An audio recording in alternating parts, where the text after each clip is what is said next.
በእግዚአብሔር ዘንድ ነበር፣ ቃልም እግዚአብሔር ነበር። ከበኋላ ቃልም ኤንድ አለች። ስለዚህ አገናኝቶታል። ስለዚህ እዚህ ጋር ቃል እየተባለ ያለው በመጀመሪያ የነበረው ቃል ነው። አካውዱም ግልጽ ነው። ምን ሆነ ይላል? ስጋ ሆነ ይላል። ስጋ የሆነው ቃል ነው። ተመልኩት። ቃል ነው፣ ጸጋና እውነትን ተሞልቶ በእኛ አደረ። አንድ ልጁን በአባቱ ዘንድ እንዳለው ክብር የሆነውን ክብሩን አየን። ስለዚህ እኛ ወልድን ያየነው በስጋ መጥቶ ነው። ስጋ ከሆነ በኋላ አንድ ልጅ በአባቱ ዘንድ ያለውን ክብሩን አየነው። ለምን? አሁን ስጋ ሆኖ መጥቷል። አያችሁ? አሁን ስጋ ሆኖ ስለመጣ አየነው። አሁን ስጋ ሆኖ ስለመጣ አየነው ማለት ነው። ግን ስጋ የሆነው ማነው? ቃል ነው። አሁን ይሄ ቃል ራሱ ወልድ እንደሆነ ማስረጃ ልስጥሽ። ቆስቲ ሮሜ 8:3 ላይ ክፈትልን። ሮሜ 8:3 ተመልከቱ። ቃል ነው ስጋ የሆነው አይደለ? ያ ቃል ራሱ ወልድ እንደሆነ ማስረጃ እንመልከት። ተመልከቱ እንደሚል ሮሜ 8:3 ከስጋ የተነሳ ስለደከመ ለሕግ ያልተቻለውን እግዚአብሔር የገዛ ልጁን በኃጢአተኛ ስጋ ምሳሌ በኃጢአት ምክንያት ልኮ አድርጓልና። አያችሁት? እግዚአብሔር የገዛ ልጁን በኃጢአተኛ ስጋ ምሳሌ ላከው። ተመልከቱ። እዛ ጋር ቃል ስጋ ሆነ ይላል። እዚህ ጋር ደግሞ ሮሜ 8:3 ላይ ልጁን በስጋ ላከው ይላል። የገዛ ልጁን በኃጢአተኛ ስጋ ምሳሌ በኃጢአት ምክንያት አድርጓልና።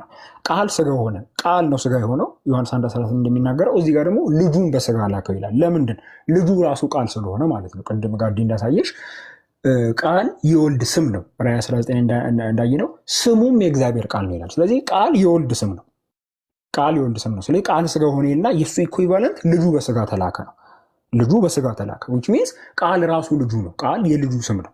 ዮሐንስ 1:14ም ሮሜ 8:3ም ኢንካርኔሽን ወይም ስጋዌ ስለሚባለው ክስተት ነው እየተናገሩ ያሉ። ሁለቱም ክፍሎች ስለ አንድ ነገር ነው እየወሩ ያሉት። ተስቢት ስለሚባለው ነገር ነው እየወሩ ያሉት። ቃል ራሱ ወልድ ነው። ቃል ራሱ ወልድ ነው። እዛ ጋር ቃል ስጋ ሆናል። እዚህ ጋር ደግሞ ልጁን በስጋ ላከ ይላል። ለምን? ልጁ ራሱ ቃል ስለሆነ ማለት ነው። ስሙ ነው ቃል። ስሙም የእግዚአብሔር ቃል ነበር ይላል ራዕይ 19 ላይ። ኦኬ፣ ተጨማሪ አንድ ማስረጃ አልጨምርልሽ። ተጨማሪ ማስረጃ ዮሐንስ 1 ላይ መልስልን። ቃል ራሱ ወልድ እንደሆነ እንድንረዳ ተመልከቱ። በመጀመሪያ ቃል ነበር፣ ቃልም በእግዚአብሔር ዘንድ ነበር፣ ቃልም እግዚአብሔር ነበር ይላል። በመጀመሪያ ቃል ነበር። ኦኬ፣ ቃል በመጀመሪያ ነበር ማለት ጥንታዊ ነው፣ ቀዳሚ ነው ማለት ነው። አሁን ጊዜ የለህም እንጂ ይሄ አሁን እዚህ ጋር ለቃል የተባለው ነገር በብሉይ ኪዳን ለእግዚአብሔር የተባለው ነገር ነው። መዝሙር አሁን ምናልባት አናየውም፣ ግን የምትይዙ ሰዎች ያዙ። መዝሙር 74:12 መዝሙር 74:12 መዝሙር 55:19 መዝሙር 55:19 በመጀመሪያ የነበረው እግዚአብሔር እንደሆነ ይናገራሉ። ከጥንት ጀምሮ የነበረው እግዚአብሔር ያጎሳቁላቸው ይላል መዝሙር 55:19 ላይ። እንዲሁም መዝሙር 74:12 ላይ እግዚአብሔር ከዓለም አስቀድሞ ንጉሥ ነበር ይላል። ስለዚህ ያን ቀድሞም የነበረው ከጥንት ጀምሮ ነበር የሚባለት እግዚአብሔር ነው። ለንዘሌስ እዚህ ጋር በመጀመሪያ ማን ነበር ተባለ? ቃል ነበር ተባለ። ኦኬ፣ ይሄ ቃል ወልድ መሆኑን እንዴት እናውቃለን? ራሱ ወልድ መሆኑን እንዴት እናውቃለን? ዕብራውያን 1:2 ላይ ክፈትልን ቆስቲ። ዕብራውያን 1:2 ተመልከቱ። በመጀመሪያ ቃል ነበር ተብሏል። ይሄ ራሱ ቃል ወልድ እንደሆነ በእንዴት እንደምናውቅ ተመልከቱ።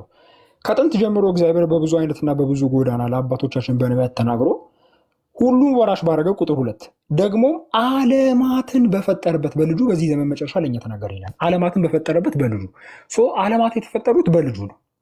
which means ዓለማት ሲፈጠሩ ልጁም ነበረ ማለት ነው። እዚህ ጋር ዓለማት የሚለው የግሪክ ቃል አዮናስ የሚለው ነው። ዕብራውያን 11:3 ላይ ፍጥረትን ለማመልከት ጥቅም ላይ ውሏል። ሌላ ጊዜ እናየዋለን። ነንዘሌስ ዓለማት ሲል ፍጥረት ሁሉ ማለት ነው። ፍጥረት ሁሉ ማለት ነው። ዓለማትን በፈጠረበት በልጁ። ስለዚህ ልጁ ዓለማት ሲፈጠሩም ነበረ ማለት ነው። ልጁ ዓለማት ሲፈጠሩ ነበረ። ዮሐንስ 1 ላይ ማን ነበር ተባለ? ቃል ነበር ተባለ። እዚህ ጋር ደግሞ ዓለማትን በፈጠረበት በልጁ ተባለ። እንዴት ስንል ቃል ራሱ ወልድ ስለሆነ ማለት ነው። ቃል ራሱ ወልድ ነው። ያ ዓለማት የተፈጠሩበት ልጁ ነው ቃል። በመጀመሪያ የነበረው ቃል ይህ ዓለማት የተፈጠሩበት ልጁ ነው ማለት። ስለዚህ ቃል ራሱ ወልድ፣ ቃል ራሱ ጌታችን ኢየሱስ ክርስቶስ መሆኑን መጽሐፍ ቅዱስ እንዲህ በግልጽ ያስተምራል ማለት ነው። ኦኬ፣ ወደ ሁለተኛው ማስረጃ እንሂድ። ዮሐንስ 1 ላይ መልስልን ቆስቲ። ኦኬ፣ በመጀመሪያ ቃል ነበር ካለ በኋላ አሁን አይተነዋል። ቃልም በእግዚአብሔር ዘንድ ነበር ይላል። ቃልም በእግዚአብሔር ዘንድ ነበር ማለት ቃልም ከእግዚአብሔር ጋር ነበረ ማለት ነው። ኦኬ፣ ቃል ከእግዚአብሔር ጋር ነበረ ማለት ነው። ከአብ ጋር ነበረ ማለት ነው። ይህ ቃል ወልድ ማለት ነው። እንግዲህ ወልድ መሆኑ በማስረጃ አይተናል። ይህ ቃል ደግሞ በማን ዘንድ ነበር ወይም ከማን ጋር ነበር? ከእግዚአብሔር ጋር ነበር። ይህንን በምን እናረጋግጣለን ከተባለ እዛው ዮሐንስ ወንጌል ምዕራፍ 17 ቁጥር 5 ላይ ይሄድልን ቆስቲ። ዮሐንስ ወንጌል ምዕራፍ 17 ቁጥር 5 ተመልከቱ። ቃልም ከእግዚአብሔር ጋር ነበር። ኦኬ፣ አሁን ማለት ቃልም በእግዚአብሔር ዘንድ ነበር ሲባል የእግዚአብሔር ቃል ነው ማለት ቃሉ ማለት ነው። ማለት ጌታችን ኢየሱስ ክርስቶስ ወልድ የአብ አካላዊ ቃል ነው፣ ንግግር አይደለም። ምክንያቱም ንግግር ወልድ ሊሆን አይችልም። አሁን ቃል ወልድ መሆኑን እያየን ነው። ንግግር ወልድ ሊሆን አይችልም። ሁለተኛ ደግሞ ዮሐንስ አንድ ላይ ቃልም ከእግዚአብሔር ጋር ነበር ካለ በኋላ ቃልም እግዚአብሔር ነበር ይላል። ዊች ሚንስ ንግግር አይደለም። ምክንያቱም ንግግር እግዚአብሔር ተብሎ ሊጠራ አይችልም። ማንነት ነው እግዚአብሔር ተብሎ የሚጠራው። ስለዚህ ቃል የአንድ ማንነት ስም ነው። አሁን ቅድም ጋዲ ያነበብልሽ ክፍል ላይ 19 ላይ ስሙም የእግዚአብሔር ቃል ነበር ይላል። ስለዚህ ስም ነው። ስም ሊኖረው የሚችለው ደግሞ ማንነት እንጂ ንግግር አይደለም። አሁን የኔ ንግግር ይሄ የምትሰሚው ንግግሬ ስም ሊኖረው አይችልም። እኔ ግን ስም አለ አይሻ። ስለዚህ ስሙም የእግዚአብሔር ቃል ነበር ከተባለ ማንነት ነው ማለት ነው። ይሄ ስሙ ቃል የሆነለት ማንነት ግን ምንድን ነው? አሁን ለምሳሌ ስሜ ሳሚ ነው አይደለ? ግን ምንድን ነኝ? ሰው ነኝ። ላይክዋይዝ ቃልም ስሙ ቃል ነው፣ ግን ምንድን ነው? እግዚአብሔር ነው። ቃል በቃል ቃልም እግዚአብሔር ነበር ስለተባለ ማለት ነው። ስለዚህ ቃል ሲባል ንግግር አይደለም፣ የወልድ ስም ነው። ስሙም የእግዚአብሔር ቃል ነበር ስለሚል ስሙ ነው፣ የወልድ ስም ነው እንጂ ንግግር አይደለም። ንግግር አይደለም። ወደ ነጥባችን ስንመለስ ተመልከቱ። ቃልም ከእግዚአብሔር ጋር ነበር አይደለም የሚለው ዮሐንስ ወንጌል ምዕራፍ 17 ቁጥር 5 ምን ይላል? አሁንም አባት ሆይ ዓለም ሳይፈጠር በአንተ ዘንድ በነበረኝ ክብር በራስ ዘንድ አክብረኝ። ተመልከቱ።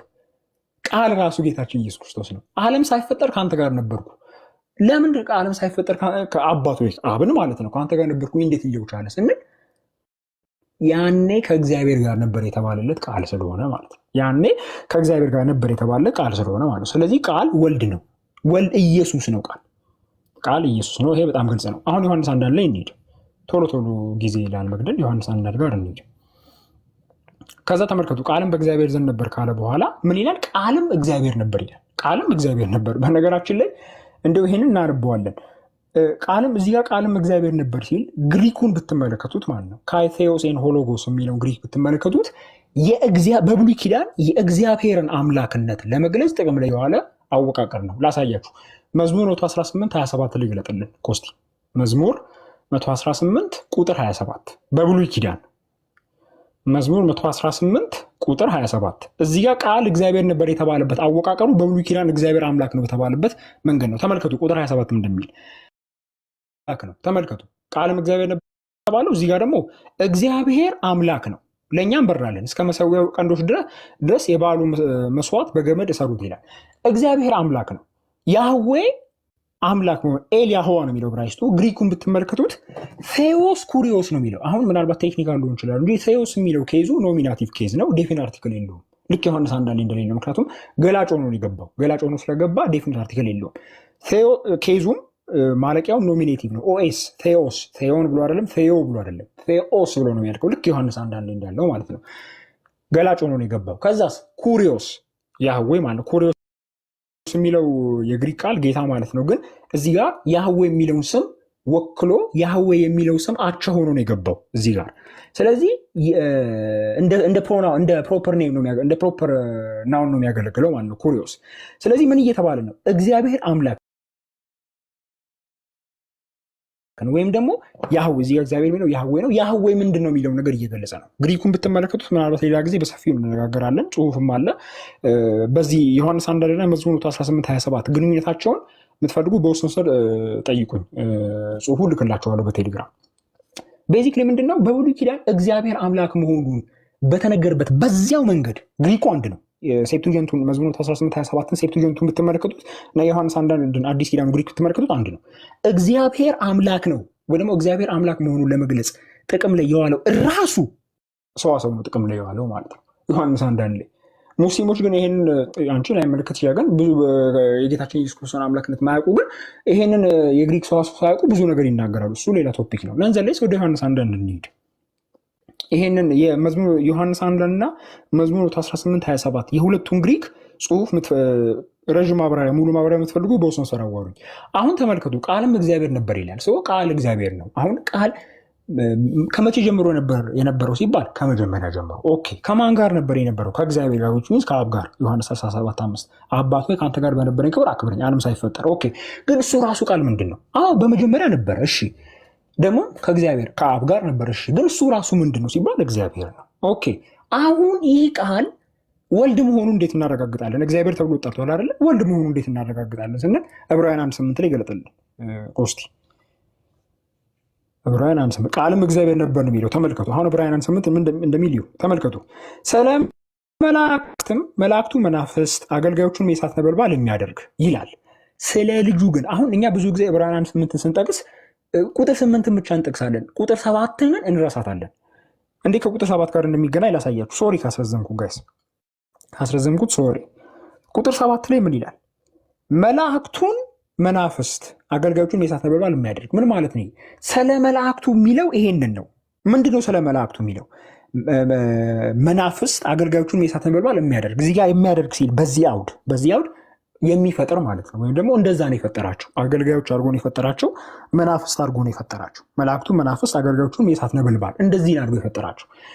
ስለ መላእክቱ የተባለው ይሄ ነው። ፍጡራን መናፍስት ናቸው የተደረጉ ሲል በዚህ አውድ መደረግ በተለያየ አውድ የተለያየ ትርጉም ሊኖረው ይችላል። በዚህ አውድ ግን መፈጠር ነው የሚያመለክተው። በዚህ አውድ እንዲህ አድርጎ ነው የፈጠራቸው። ስለ መላእክት የሚለው ፍጡራን መናፍስት ናቸው። ፍጡራን መናፍስት የተደረጉ ናቸው። አገልጋይ የእሳት ነበልባል የተደረጉ ናቸው። ከዛ ስለ ልጁ ግን ምን ይላል ተመልከቱ። ሲያነጻጽረው ማለት ነው። ግን የሚለው ለምን የገባው እኮ እያነጻጸረው ልጁን ከመላእክት እየለየ ነው። ከፍጡራን መላእክት እየለየው ነው። ስለ መላእክቱ መናፍስት አገልጋዮቹን የእሳት ነበልባል የሚያደርግ ይላልና ይላል ካለ በኋላ ስለ ልጁ ግን የምትለው ቃል የገባችው ልጁ እንደ ፍጡራን መናፍስት ፍጡር አለመሆኑን ለመግለጽ እንደነሱ አይደለም። ስለ እነሱ የሚለው አገልጋይ መናፍስት ናቸው። እንደዛ አድርግ ተደርገው የተፈጠሩ ናቸው። ስለ ልጁስ አምላክ ሆይ ዙፋን ከዘላለም እስከ ዘላለም የመንግስት በትር የቀንነት በትር ነው ይላል። ዮሐንስ 1 ላይ ቃል እግዚአብሔር ተብሎ ጠራ። ዕብራውያን 8 ላይ ደግሞ ልጁ ምን ተብሎ ጠራ? አምላክ ተብሎ ጠራ። የግሪክ ቃል አንድ ነው፣ ቴዎስ ነው የሚለው። ስለዚህ ዮሐንስ 1 ላይ ቃል እግዚአብሔር ተብሎ ጠርቷል። ዕብራውያን 8 ላይ ደግሞ ወልድ እግዚአብሔር ተብሎ ጠርቷል። ለምን ካለን ወልድ ራሱ ቃል ስለሆነ ማለት ነው። ወልድ ራሱ ቃል ስለሆነ ቃልም ስጋ ሆነ የሚለውን ከሮሜ 8:3 ጋር አያይዘን ልጁን በስጋ ላከው የሚለው ጋር አያይዘን ተመልክተናል። አሁን ሰው አስረዘመ እየተባለ ነው። ብዙ እንዳይበዛብሽ ተረድተሻል ብዬ አስባለሁ። ሳራ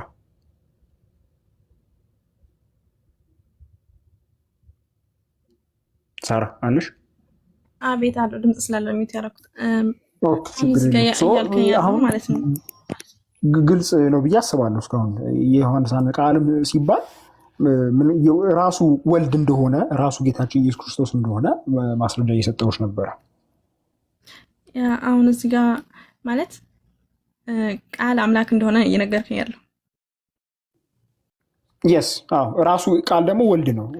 ቃልም እግዚአብሔር ተጠቅሞ ወልድ እግዚአብሔር ራሱ ወልድ ስለሆነ አምላክ ነው አይደል? ከልጁ ጋር ነው። የስ ግን አምላክነቱ ከልጁ በመነጠል ሳይሆን ከልጁ ጋር በአንድነት ነው። የተነጠለ አምላክነት እኛ እናምነው።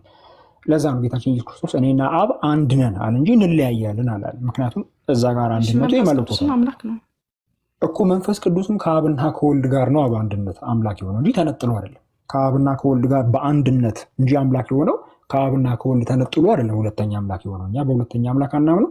ሁለተኛ አምላክነት አለ የሚልም እምነት ክርስትና ውስጥ የለም።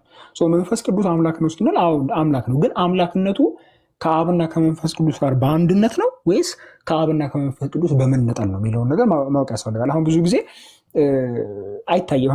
ይሄ በእንግሊዝኛ ምን ይባላል? ፕሪሰፖዚሽን ይባላል። ቅድመ ግንዛቤ አንድን ነገር